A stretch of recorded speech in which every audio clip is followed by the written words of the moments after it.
perhaps what we can do more intentionally in this session is to begin to inhabit that land that we see ourselves going into in the coming months. So again, I'm going to share my screen. And thank you, first of all, for your feedback in the questions of the groups. And I think, you know, what I don't want to say they were predictable questions, but I felt reassured to some degree that the questions that people are bringing with them today are the kind of questions that we imagined you might be. But what we tried to do is while you were in your longer groups, is just try and summarize some of the key areas that were coming out of that. And I think one of the big ones, and again, it came out when we were talking together, is, if you like, there is this this sense of many of us see a different church, but we're also hearing this refrain, when will everything go back to the way it was? And I don't think that's unique to the church. Really interesting having a conversation with a couple of teachers who are really finding exactly the same in their area of work, that there's almost two camps: those, when are we going to go back to doing school the way we've always done it, and others who are saying, wow, look at all the new opportunities and lessons we've learned, how can we make the most of it? Will people prefer online? This is and are you a proper Christian if you only come online? But also then hearing the sort of counter of that, well, how important is the human connection? And perhaps is that something that we intentionally need to talk about and emphasize more as our whatever we are emerges in the new world? I mean, to some degree, we've taken it for granted that if we're speaking, everybody's in the room with us. Is that something we need to actually talk about? It's interesting that the scriptures, you know, the word made flesh is at the very heart of our understanding of the gospel. How do we keep people together? That was a big, again, an issue. That's differences of opinion, differences in technological engagement. It's interesting, how do we keep those who aren't technologically engaged on board? And I'm not saying this to be unkind, but if you go back to a piece I wrote for Baptist Together before the pandemic, when I was sort of first introduced to this kind of video conferencing and the like, it's interesting that we never asked the question prior to the pandemic about how we engage with those who are already isolated, because they do live their lives online. And so there's just an interesting flip side of that. We need to remember that as sort of Protestant free churches, it was the technological advance of the printing press that really gave birth to our understanding of the scripture and the place of scripture, and scripture in the hands of everyone, as opposed to scripture as the chained domain of the academic and the cleric. So, you know, there are some interesting questions around that, but how do we keep people together? That seems to be one of the key questions. A lot of people making comments in different ways about how do we avoid doing too much? Are we going to be expecting too much? I was intrigued by this phrase, are we doing enough? Does feel to me as if that's almost, I know there are some independent Methodists here, so you may have a different take, but it's almost a Baptist disease that whatever we're doing is only 80% of what we should be doing, and we really should be doing more. And so I don't know whether that was a reflection of how we were, or actually a danger of how we are now. Are we doing enough online? And also, I mean, I've used this phrase here, I sort of picked it out from a couple of the comments. Is there going to be a pent-up activism? You know, I've been waiting 9 months to be active. Are we going to be confronted with a church full of pent-up activists? And a really helpful comment, I'm not sure who put it in, but how do we avoid comparison? How do we avoid simply, well, the church up the road are doing this, so we jolly well ought to be. What is God calling us as a church to do? And I think that is going to become more and more important, partly because actually, I think one of the things the new technologies have done is enabled us to share more. So, you know, we've got some really great musicians around. I could have got my piano out. I could have probably started making my own worship videos, but I chose not to because there were others who could make them available to me. So that's, again, the comparison could become a positive thing. If it's saying, well, if they're doing it, why would we do it? Because actually, how you can access it in different ways now. A lot of people, again, talking about the emotional issues that we're going to be faced with, and do we actually need to give them a priority for a season? And again, that might be difficult when there are others who really are waiting to hit the reset button tomorrow. Again, the variance of expectation and needs. This is going to come up in a couple of moments with the pre-prepared slides, but particularly this issue of celebration versus mourning. I've got to be honest and say that a couple of areas where I've begun to plan ecumenical civic events post-COVID, or at least to concept them, we've found the term Thanksgiving to be a helpful catch-all, because you can both Thanksgiving for the lives of those that we've not been able to mourn, but also Thanksgiving that we are in a better place. Not saying it's perfect, but I recognize that tension, and some of us are recognizing that tension, that there will be those who will weep and there will be those who will want to celebrate. And I would say that the words of Jesus are, weep with those who weep and rejoice with those who rejoice. I think we do have a bit of a tendency as evangelical Christians to tell those who weep to cheer up, and to tell those who celebrate to calm down. So maybe learning to weep with those who weep and mourn with those who mourn could be, rejoice with those who rejoice is a good thing. Interestingly, different ways that this question was framed, but people saying, well, are we going to have another lockdown? Is this the new normal? Do we need to be, for want of a better word, a pandemic-ready church in the future? Fascinating that just before we came online today, we'd had a brief communique from my daughter's school in the light of Boris's announcement yesterday. And in many respects, they are asking exactly the same questions as a school. And now we've done digital learning, now we've got teachers with lessons online. Do we want to go fully back to in the classroom, or do we want to keep pandemic ready, for want of a better word?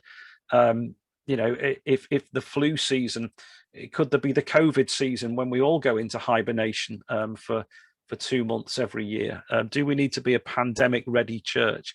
Again, I think this came up in the feedback that we had before the break, but I think a lot of people, both today and also in other conversations I've had, have particularly recognized either that this has really enabled them to engage with children and families in new ways, or their children and families connections have been decimated.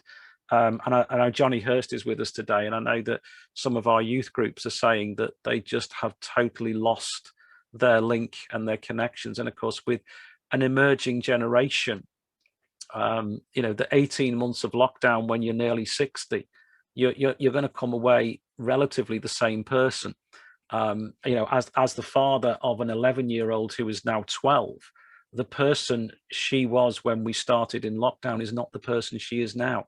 For our Emma, this has been a huge life stage while she's been in lockdown. So she's not going to connect in the way that she connected. She's not going to connect with the same age group. She's discovered makeup during lockdown and things like that.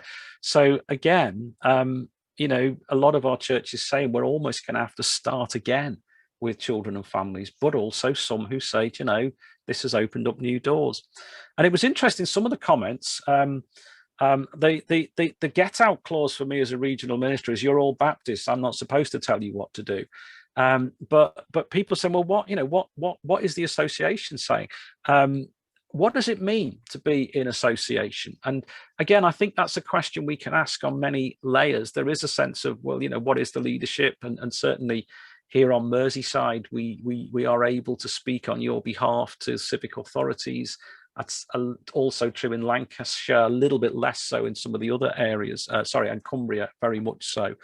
But what does it mean to be an association? And I think we're asking that question as well as NWBA, and beginning to see groups of churches, and I'm quite encouraged by this, who are beginning to say, can we work together more? The church that is able to put together the really high-ish end YouTube videos of worship songs. Well, can we do that for everyone? And can you do other things for us? So there's a kind of lots of layers of that question, whether it's about where is the strategic leadership going to come from, or simply how do we work together more? And of course, again, it's not for me to say that, but I'm looking around, and from what I know of many of you who are here, would you be here if we were sitting in a room in Warrington now? Because for some of you, that's a massive travel. For some of you, you're able to sort of stay in work while you're doing this. So again, these new technologies have changed the nature of association for us.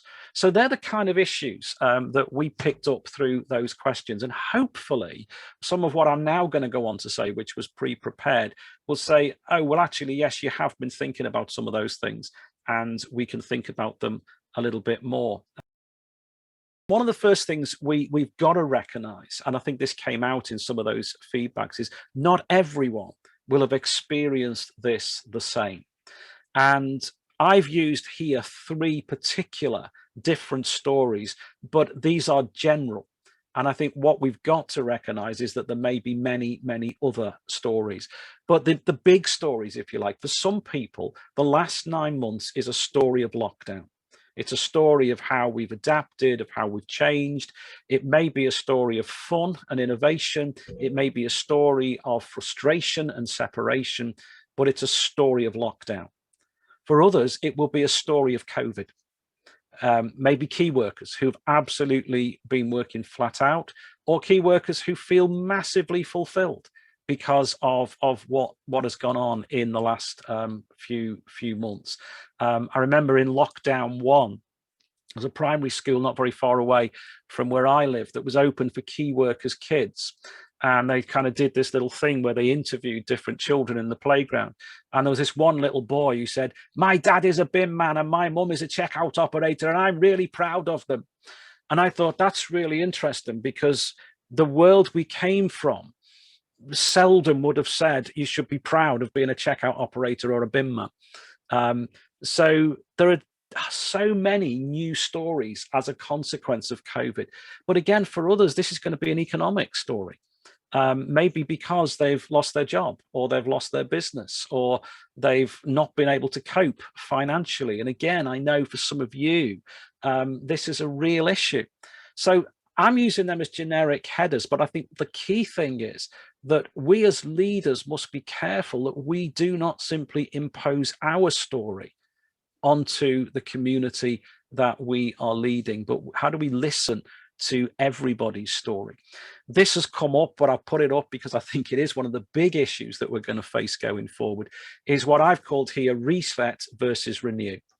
That group of people who just cannot wait for everything to go back to the way it was, and the group of people who are absolutely chomping at the bit for change. Now, I think for many of us, what we have in the average congregation is a small group of people who are absolutely, when are we going back to the way it was? A small group of people who, yippee, everything's gone. We've got a blank sheet of paper. We can completely start again. And a middle group of people who probably recognize both of those things. The danger is we become a church that the majority becomes sandwiched by the pressure of the minorities. And again, as leaders, we can often find ourselves drawn to the loudest voices. So how do we manage that? But I think we have to recognize that the land we're going to go into, and again, there could be new divisions. The anti-vax versus the vax. You know, there are people who believe that there's a spiritual narrative to attach to vaccinations and masks and all the rest of it. So there may even be new camps, new groups of people to fall out with one another that we never had to deal with before, that we may find ourselves. But interestingly as well, we're going to find a church where I would suggest there are going to be new expressions of discipleship, because there are those who have learned to follow Jesus in different ways. And some of those may be very, very positive. And, you know, in some of our best situations, we have kind of empowered people and trusted people to manage their own discipleship, for want of a better phrase. So how do we now deal with that new world where perhaps people are looking for different ways of expressing what it means to be a Christian disciple? So again, I'm interested on yours. And as I think about that, it seems to me that the question, therefore, is within this. And these are just a few examples. You may want to add your own to this list of not everyone will have experienced the same. But what are the common values that will define and sustain us? Because it seems to me that we're not going to be able to hold people together with common activities. Particularly in the early days when those activities may be curtailed, or when we want to spend some time reflecting on whether we should carry them on or not. So what are the common values that are going to sustain and define us as we go forward? So there are new people, or different people, changed people, should we say. Also, it seems to me that the landscape itself is going to have changed. There is a new landscape to survey. Everybody is talking about the new normal. And I found it helpful, particularly when I was in a meeting of Merseyside church leaders a little while ago, that the Bishop of Liverpool came up with this phrase: it's not a new normal, it's going to be a new different. And I just found that was helpful in terms of just thinking, perhaps, to recognize the fact that this landscape is going to be different. And one of the things that I think we are beginning to recognize, and certainly you will hear this coming out, certainly of our communications as Baptists nationally, is the need for recovery and reclamation.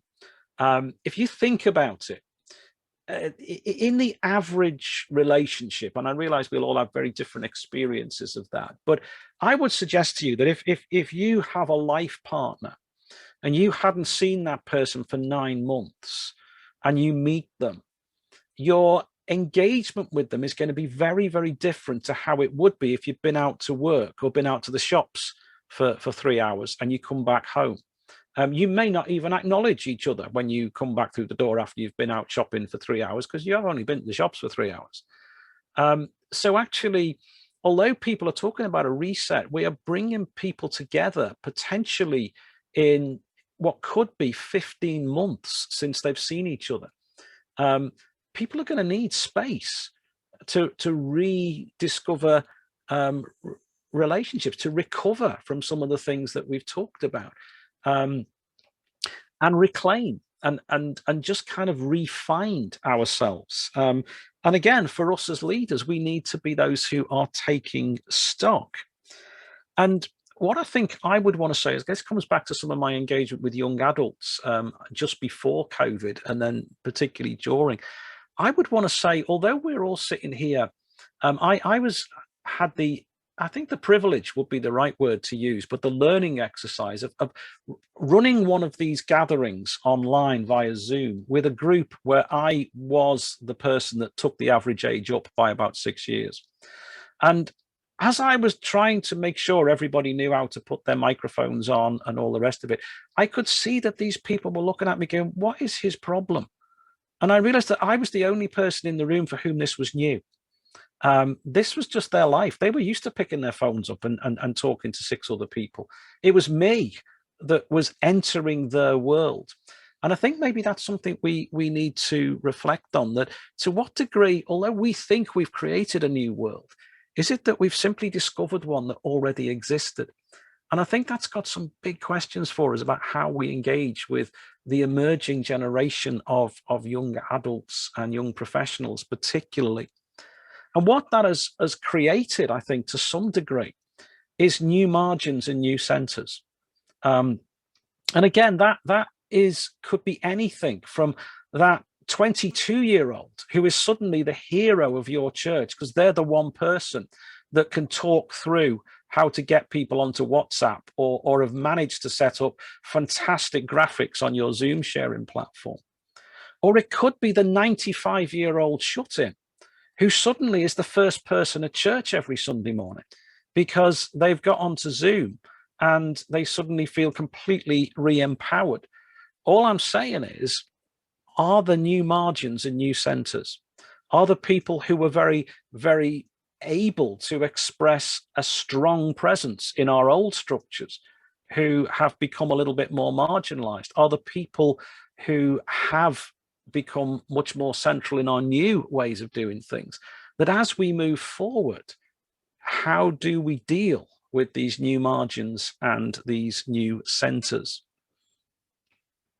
And so, again, some of the questions that for me emerge from that are, what are the key needs that we are going to encounter when we come out of this land, whether that's needs within ourselves, needs within our church, or needs within our community? How do we make sure that we're listening? How do we make sure that we don't simply march into this land with our own set of expectations or our own set of sort of predefined that this is what people need? How do we make sure that we are a church that is listening? And what is our role in responding? And again, I think that's an important question to ask. I don't want to get over political, but I'm intrigued by the narrative of the BBC. And it's something I've noticed is one of the things in my old job that I used to do until about 10 months ago, I used to spend a lot of time driving. And therefore, I used to spend a lot of time listening to Radio 4. That's a sign of my age. But I was always intrigued by the way that the BBC always operate. They particularly in the afternoon programs, the ones when I'm driving to an evening meeting and you're all doing something interesting, but they'll ring or speak to somebody, and this person will outline the problem, the issue, the concern. And 9 times out of 10, the presenter's first question is, so what should the government be doing about it? And it's interesting that there is almost this narrative of every problem is the responsibility of a particular group. Now, as I say, I don't want to get political here, but I think sometimes as a church, we can make the same thoughtless step. Here's the problem. What should the church be doing about it? And we maybe just need to stand back sometimes and say, do you know, is it our responsibility? Is it our responsibility to deal with A, B, C, and D? And that may be with some of the internal issues in the church. It may be in some of the issues in the community. So I think it's an important question to ask, that we're not just listening, but we're also asking ourselves fundamental questions about who are we as the church and what is our role within this new land that we have entered. And one of the big questions, and I bring this in again, this is from one of these sort of strategic conferences that I've been to during this last 9 months, is one of the questions I'm hearing asked by sort of mayoral committees and community forums is, who are the leaders who are going to influence our communities as things move forward? Everybody is talking about, and it's interesting, if you can get under the skin and get an MP off the record, sort of quietly having a chat with you afterwards, everyone's talking about, we need to support people's well-being, we need to do X, Y, and Z. But what they then say is, but we haven't got a clue how to do it. And so again, who are going to be the leaders? Everybody can kind of see where we need to go, but who are the leaders? And again, what is the church's role within that? Are we called to be a Daniel or a David or a Good Samaritan? Now, what I mean by that is, if you think about those 3 characters from Scripture, Daniel is the guy who very much does not try to take on the reins of power. He's very happy to let Nebuchadnezzar and Belshazzar or whoever to be the sort of, but he becomes increasingly the trusted advisor, the person who is constantly whispering in the ear. We could take Joseph as another example. And so in terms of looking at the society that emerges, to what degree is the church called to be the Daniel, the voice that is able to speak truth to power, for want of a better phrase, to be able to engage in the life of our communities? Or to what degree is the church called to be a David, the builder of the empire, that actually, no, what we need to be is, we need to strengthen ourselves to be that community, to be that place where people can we essentially lead our community forward? Or to what degree are we called to be the Good Samaritan? That actually, no, our job is not to get involved in the strategic leadership, but to be a place that can pick up those who are hurt and wounded by the journey. And I don't think any of these are right or wrong, but I wonder whether as leaders, and this again, there may be other frameworks, but I think the danger is we try to be everything and we end up being nothing. And maybe again, or we find the conflict of expectations, because there will be those within our congregations who see us as a Daniel, or see us as a David, or see us as a Good Samaritan. So again, this is just a framework to maybe begin your thinking, well, what is our calling? And that will be different. Again, I can only speak from a kind of regional perspective, but it's very clear to me that the relationship between the church and the civic authorities in Cumbria and in Merseyside and in Greater Manchester are very, very different. And that's not anybody's fault. It's not because any is better than the other. They are just different.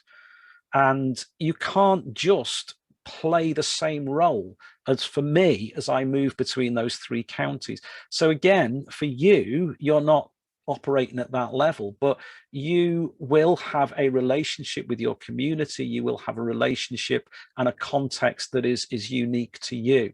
And again, I'm looking around the screens and I know from the conversations I've had with some of you how different that is. So what is our role as a church? And that leads us to say, well, what are the partnerships and networks that we need to be forging now that will sustain and guide us in this land? If we are beginning to look towards release from lockdown, who do we need to be creating conversations with now as a church? Whether that's the church up the road, whether that's a local community forum, whether that's our mayor, whether that's our MP, what are the networks that you need to be building now that will sustain and guide you in this new land? And that kind of leads us on to four basic questions that I want to leave you with, and then invite you to, again, go back into your small groups. What kind of church do we need to be as we look at this new land? And again, that it's not about, right, get into five and come to a consensus, because you are coming from different contexts. It's helping one another work out what's right for you. What steps do we need to take in order to become that? This, as leaders, I think, is one of the key questions we need to be beginning. If we begin to have a vision of the kind of church we need to be, then what do you need to do? What do you need to start doing now in order to begin to take steps towards that? What support do you need? And I guess I'm asking this as the representative of NWBA, which is potentially one of those sources of support. What do you need? What support do you need? But again, I would keep wanting to say we are an association of churches, not a sort of empire. So it may be that actually some of the support you need is going to be gained from some of the people that are sitting in the next square to you in this conference today. But I also want to say, and let's not lose sight of this, which is why I've put it as the last question, what is God saying to us? Because there is a danger, and the reason I put that question in is because as I looked at this particular presentation, I thought, I could have gone and presented that as a chair of governors at a local school, and all the same questions would be there, all the same issues would be there. So we need, for all that we can use, all the tools of our own intellect, and we can think these things through, we must not lose sight of that all-important question, what is God saying? There's that interesting verse from the book of Chronicles, if I send a plague on the land, which is where we got the title for today from, if my people humble themselves, turn from their wicked ways and pray. And to me, prayer, I'm very taken by the Roman Catholic definition of prayer. Prayer is the lifting of our hearts to God. Prayer is about listening for God, not simply asking God to bless our predefined plans. So it's really important that while we can use these kind of intellectual frameworks, we do not lose sight of that question, what is God saying to us?